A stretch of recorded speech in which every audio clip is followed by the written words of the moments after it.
Hey guys, welcome back to my YouTube channel. Today we are going to learn about list comprehensions in Python.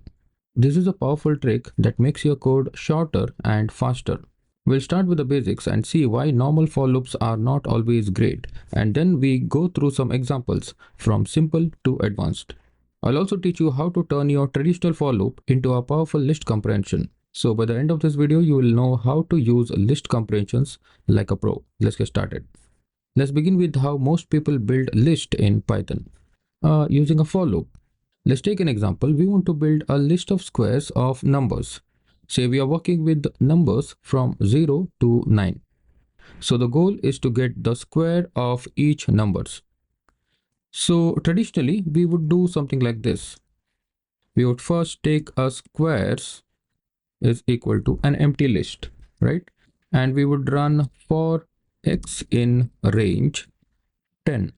Because we want to loop through 0 to 9. And inside this for loop, we would do something like this. X double multiplied by 2, and this is our action. Then we would append the each result into a squares list. This will be like this, squares dot append, and we will put this result x double multiplied by 2 into this squares list. Okay, so now if you print the squares and run this python 3 list comprehension.py, and you'll see the result like this. The square of 0 is 0, the square of 1 is 1, the square of 2 is 4, the square of 3 is 9, similarly square of 4 is 14, and so on. So this is actually the result, and it works, but it's not perfect. It takes 3 lines of code, and if you write a lot of loops like this, your code gets long and messy. Also, it's not the most efficient way to make a list. There's a better option, and that's what we call list comprehension. So to get the same result using a list comprehension, we will do something like this. I will just take out this print statement, and I'll say squares is equal to, I will create a list, and I will put this action. This is our action. Okay, so x double multiplied by 2, and once you write this action, then you put this for loop here. Okay, then you put this for loop here, x double multiplied by 2 for x in range 10. Okay, it is very simple. Now if you just comment it and print this squares, just save the file and run it, and you will see the same result. And this is optimized. Okay, you had to write 3 lines of code, and you see here you had to write only 1 line, and it works perfectly. No need to take an empty list, no need to loop through the for loop, and no need to append or anything like that. Okay, simple 1 line of list comprehension. So this was one very simple example. We will increase the complexity a little bit and take another example.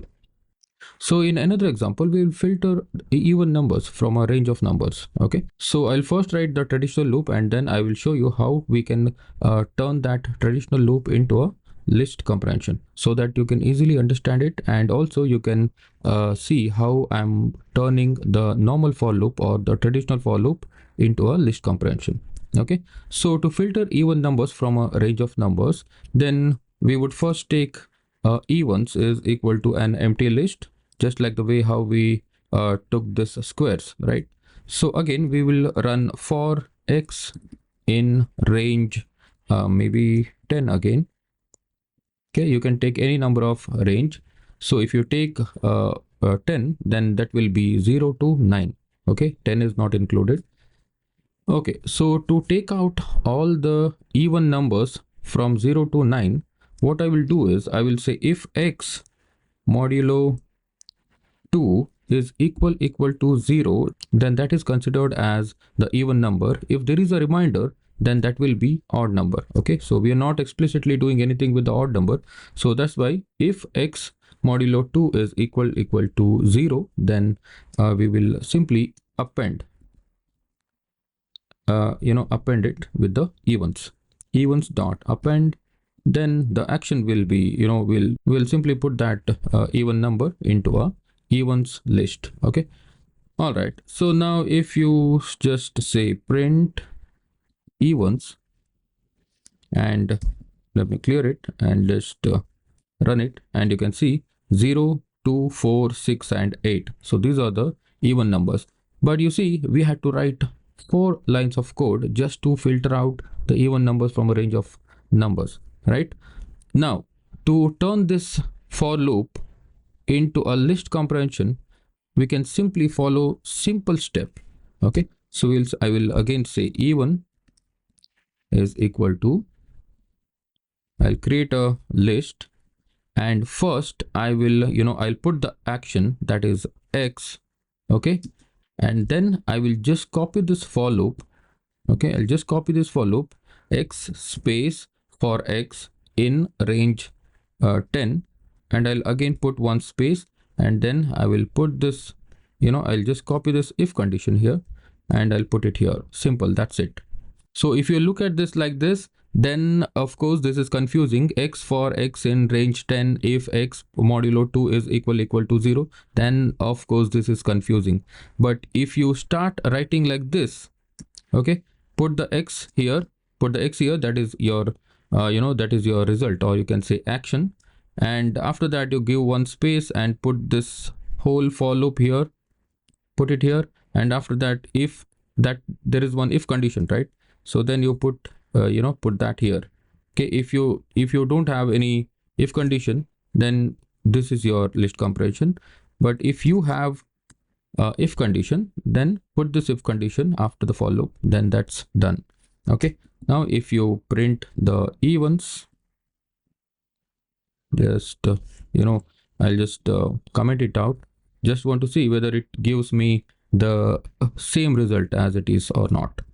Let me run it again, and you see the same result, right? This is 4 number of lines, and this is just one single line. Now let's take a little bit complex scenario. I will just comment it out. And in this scenario, I want to double the even numbers and keep the odd numbers same.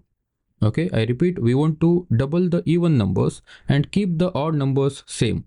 So what I will do is, in a traditional way, I will again take results is equal to an empty list, and then I'll say for X in range 10, that will be 0 to 9. Now here what we want to do, we want to double the even numbers. Okay, we want to double the even numbers and keep the odd numbers as it is. So we know how to get the even numbers, right? So that is with one simple if condition.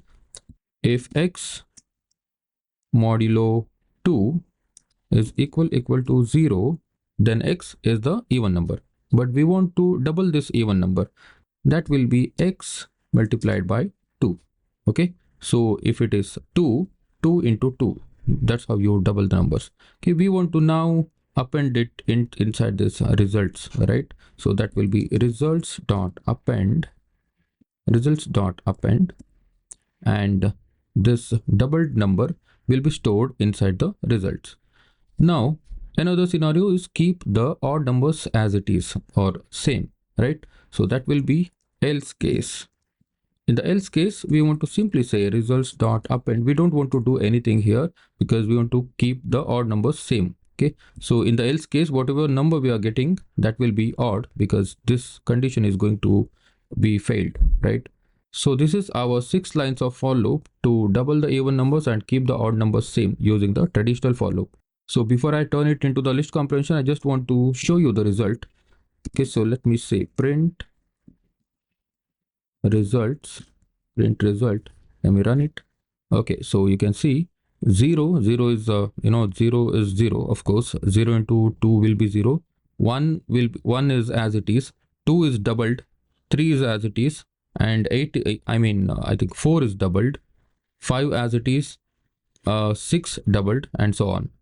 And this is the result. Now I want to turn this into a list comprehension. You see this carefully. So what I'll do is I'll say results. Okay, you see here we have for loop, we have if condition, also we have else case, right? So how you will take care of it? Okay, so first thing, as I said, first thing is x into 2. This is your action in the if condition. Okay, x into 2, let me copy this, x into 2 if this is the condition. Okay, x into 2 if this is the condition, else this x. Okay, so this x I'm writing here, so that is actually the action in the else case. Then we have this for loop. Okay, so I'll read it again. X into 2 if x modulo 2 is equal to 0. Okay, otherwise print this x for x in range 10.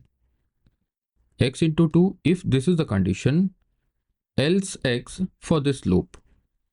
Okay, so let's quickly see the result and just comment that out. I'll run it again. It is same, and you can see how easily you could turn your traditional for loop into a list comprehension. So I hope this video was helpful for you. If you like this video, please make sure to hit that like button, subscribe to the channel, and if you have any questions, feel free to ask me in the comment section. And if you want to enroll in my structured Python course, I will leave a link in the description. Thanks for watching. I'll see you in the next one.